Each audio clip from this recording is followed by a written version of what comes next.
All right, so I'm gonna get a coffee here. I got a little word study I put together this morning, and I don't know if I can sit out back. It's really wet out there, but we'll see. Our coffee pot went on the fritz, so we had to get a new one. So it's nice to keep the coffee flowing, especially in the morning. Gotta have my coffee, as you all know. Just gonna warm it up here. It's like a little morning adventure. I'll take you on it. Warming up my coffee and sharing a word study. I was thinking of the passages in Romans where it talks about vessels of honor, vessels of dishonor. So I looked up this scripture just for the sake of looking it up in Romans chapter 9. Now I come across the word kneading. I thought, well, that's an interesting word, so I might as well put something together with that.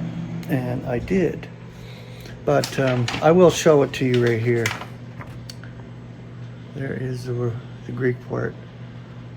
But there's not a lot of scripture here. But the concordant definition, very interesting. Just give me a second.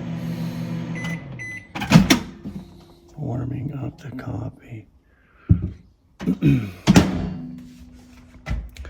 I enjoy doing these word studies, and they're very, very beneficial. For myself, I know that. I mean, it takes me to scriptures which I haven't seen. It takes me to scriptures which are more illuminating when you actually look at them and read them and actually soak them in.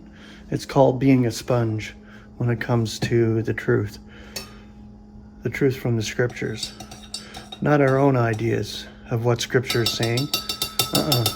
It's the word of God. It is living and breathing, and God will teach you through it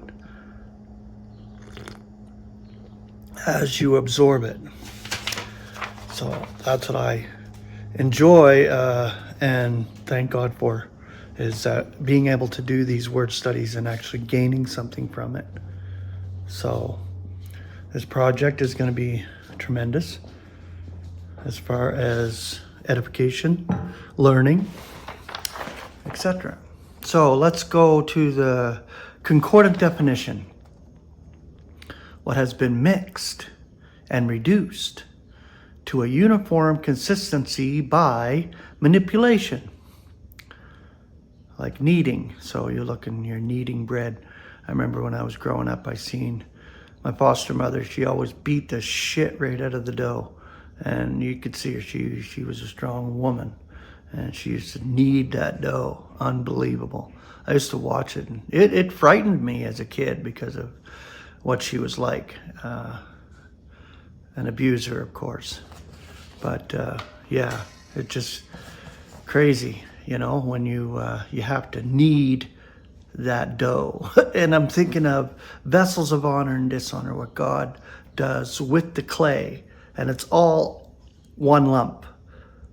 It's all there, the whole of humanity, and it's amazing what God does with it.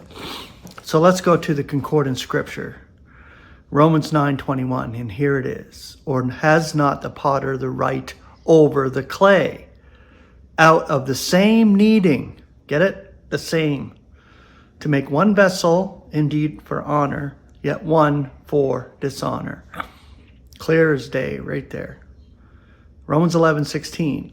Now if the first fruit is holy, which is Christ, the kneading is also. And if the root is holy, the boughs are also. 1 Corinthians 5:6 and 7. Not ideal is your boast, or are you not aware that a little leaven is leavening the whole kneading? Clean out then the old leaven, that you may be a fresh kneading, according as you are unleavened. For our Passover also Christ was sacrificed for our sakes. And the final one, a little leaven is leavening the whole kneading. Galatians 5:9. Grace and peace.